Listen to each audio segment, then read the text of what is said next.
এই মে তোমার মত 50,000 ব্লগার বেটা আমার আছে বেটা আমরা লাগে কি করলাম মুভি বানাটো রাঙ্গারে রাঙ্গাইছ না ও চল লুট বাঙ্গাইছ না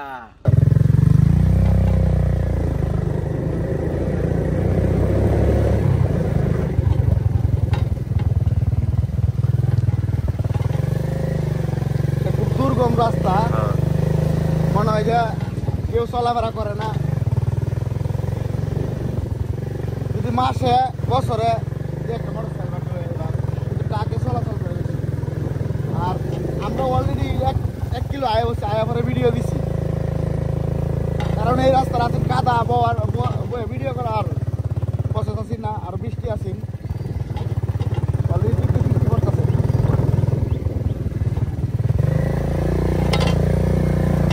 এই যে দুর্গম মানে ওভার দুর্গম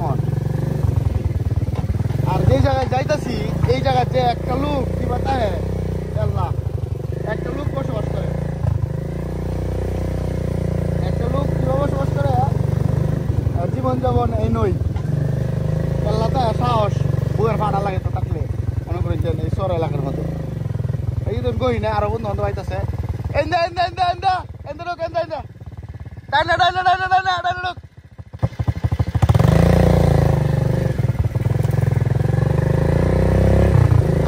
আরো 2 গাড়ি আছে একটু পরে আরো 4টা গাড়ি আইবে এই যে ওপেন শাল ঘুরতেছে মানুষের চলাচল নাই তো কিন্তু দূর হতে অনেক মানুষ পায়ে হেঁটে এসে এখানে তারা কৃষি ফসল ফলায় পাশাপাশি নিজেদের জমিগুলো দেখতে আসে তো আজকের ভিডিওটি খুবই সুন্দর সাবস্ক্রাইব করে পাশে থাকবেন আমরা যে জায়গাটা দেখেছি এই জায়গাটার নাম হচ্ছে পাগলপুর আর এটা হচ্ছে পাগলা থানার খুরশিদমহল চর বা খুরশিদমহল গ্রামের 1 থেকে 2 কিলোমিটার দূর এই চরটা পড়ছে চরের গহিনে কোনো 2-1টা বাড়িঘর আছে তারা বসবাস করে এটা তো দেয়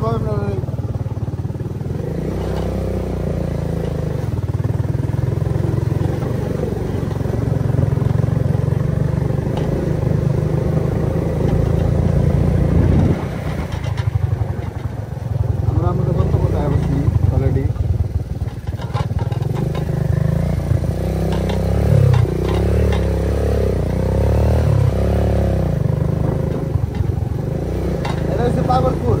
এখন পাগলপুর নামটা কিভাবে হয়েছে কাতা কলমে নাই কিন্তু মানুষেরাই আর কি পাগলপুর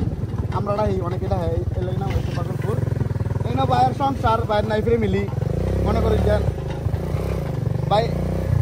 একা আছে বাচ্চা আছে আর কি আজ এই যে আয় উঠছে আমরা কনক ভাইয়ের না অলরেডি এই গরুর খাবারের লাগিয়া ফুল টুল কাটতেছে তো ভাই আপনি এই গহিসর টাউন কিবা ভয় লাগে না ভাই তোমরা ভালোবাসায় বাচ্চা আছে না হ্যাঁ তোমরা ভালোবাসায় বাচ্চা আছি থাকতে হইব 30-25 বছর বিদেশ করলেও চোর আইসা কাজ করতে হয় জীবনের শেষ সময় আশেপাশে কোনো বাড়ি না আর আশেপাশে ওইদিকে বাড়ি আছে একটা 3টা ফ্যামিলি আছে 3টা ফ্যামিলি তাহলে এই মনোরঞ্জন আপনারা বাড়ি নদীর এই পারে নদীর এই পারে 1 কিলোমিটার দূরে দেয় আমাদের বাড়ি নদীর ওই যে সুজা ওই পারে মানে মূলত বলি উনি আমাদের ভাই বন্ধুর মতোই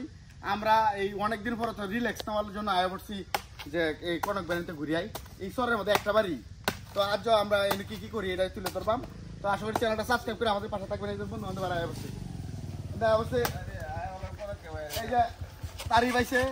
প্রথমে একটু ঘুরে গেলে দেয় এই যে কনক ভাইয়ের ভাই এটা কি গাছ লাউ গাছ না দুন্দুল গাছ এই যে দুন্দুল হয়ে রয়েছে দুন্দুল হয়ে রয়েছে এই দিক দিয়ে যদি যাই এই দিকে সামনে সেলুন মিটিং আছে আর তাল গাছ তো আর নাই তাল ডাক ডুগা এই যে ইন্দা একটা ঘর আছে একটু পেছন সাইডে যাই আমরা দেখুন এটা পুরোটা শহর এই দিক দিয়ে কোনো বাড়ি নাই এখানে একটা ঘর আছে 2-3টা ফ্যামিলিতে আর কি আর কোনো ফ্যামিলি নাই এদিক দিয়ে পুরো বাউন চর ঠিক আছে পুরোটা আর এই দিক দিয়ে সামনে নদী আছে আমরা ঘুরে দেয় এবং লেসু গাছ আছে ভাই এই ফল ফলের সময় ফল পাওয়া যায় এই দেখুন এনে দিচ্ছে খামার এনে গরু পালে আর কি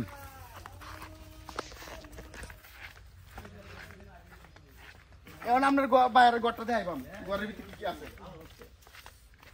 এটা হচ্ছে হাওড়ের ঘর আর কি হাওড়ের ঘর চরের গহিনে এই দেখুন ভাই গরু পালে অনেকটি গরু পালে কারণ এর আর গরু হইলো সবকিছু এই দেখুন জীবন সংসার এভাবে জীবন যেমন কাটে আর কি মানুষের জীবন কত ভাই কাটে চেষ্টা করলে নিজের জীবনটা নিজেরা অনেকভাবে আনন্দ দিতে পারি এই যে আমার বন্ধু বান্ধব আর আলম আছে এই যে নাই মাইছে রাজা কিরম লাগছে তোমার কাছে খুব সুন্দর। ভালো লাগছে এই যে বড় ভাই চয়ন ভাই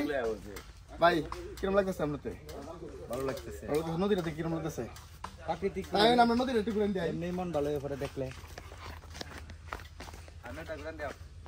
এটা হইছে ব্রহ্মপুত্র নদী মানে ব্রহ্মপুত্র নদ এটা হচ্ছে ব্রহ্মপুত্র নদ আর নদের ওই পারে হইছে খুরশিদ মহল বা গাবিশমুল এলাকা আর এটা পুরোটা শহর বিশেষ করে আজকে দেখানোর উদ্দেশ্য হলো যে এটা একটা গ্রামের থেকে কঠোর পরিবেশ এই মাছ বন্ধের মাঝে দেখুন আমাদের ঘুরাইলে দেখা কোনো ঘরটর নাই ঠিক আছে একটা ঘরেই এভাবে মানুষ বসবাস করে এই ঘরের মধ্যে এমন নীরব জায়গায় বা গহীনে একমাত্র মানুষের জীবিকা নির্বাহ করার জন্যই মানুষ বসবাস করে নয়তো এত দূর আসতো না তো দেখা হচ্ছে আবার পরবর্তী ভিডিওতে আসসালামু আলাইকুম